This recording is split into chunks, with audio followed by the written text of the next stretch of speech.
The truth of the matter is that housing and being able to find year-round housing on Martha's Vineyard has become incredibly challenging for working families. In the now 8 years that I've been state senator, median home prices on Martha's Vineyard have increased 99% in 8 years to a median home price of now north of $2.3 million. And we know that this is only going to go higher, even on Nantucket, right? It's even further along and more aggressive. And so what is happening in our community, right, where 60% of the homes are owned for seasonal use, where now 25% of our housing inventory is used for short-term rentals. The island lost over 800 units of year-round housing in the last decade, and it was replaced by 1,200 units of short-term rentals. So really, we're at this crisis, and you see employers of all kinds trying to figure out how do they build, how do they figure out how do you have a workforce, right? Because when you're doing business on an island or on a peninsula, right, there's plenty of people who commute in every day, but we are losing people. Our hospital on Martha's Vineyard actually is investing in building dozens of units of year-round housing for their workers that they're pairing with a nursing home. So the crisis that we see in seasonal communities is deeply, deeply challenging.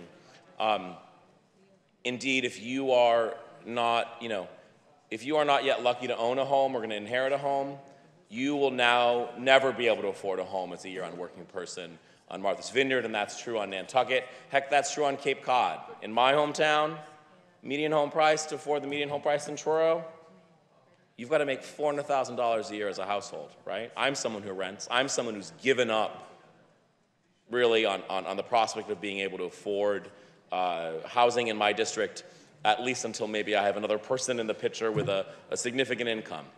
And so this is what's really at stake, is that on Martha's Vineyard, on Nantucket, across Cape Cod, we are not going to be able to sustain a year-round economy and a year-round community unless we take action here in this chamber, and we also take action at the local level. And fortunately, islanders have been rallying to the cause of advancing crucial housing policies.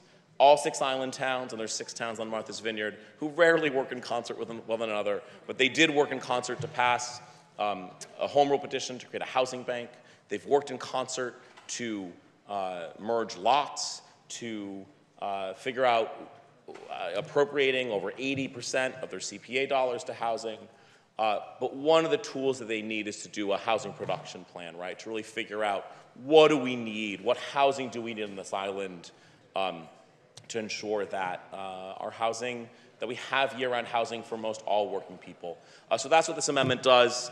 I'm really excited about the debate to come on the Affordable Homes Act. I'm really grateful to the Senate President and her team for all the work on housing, also to the Governor and Lieutenant Governor, who've not only put forward a revenue solution for us, but also proposed the idea of a seasonal communities designation, essentially that communities like Martha's Vineyard face a unique set of challenges with a luxury real estate market and thus need a unique set of tools. So excited about that debate, wanted to describe sort of the situation we've got, grateful to the Senate that we're able to take up some of these resources for Martha's Vineyard to do some good planning at $80,000 for these housing production plans, and I hope the amendment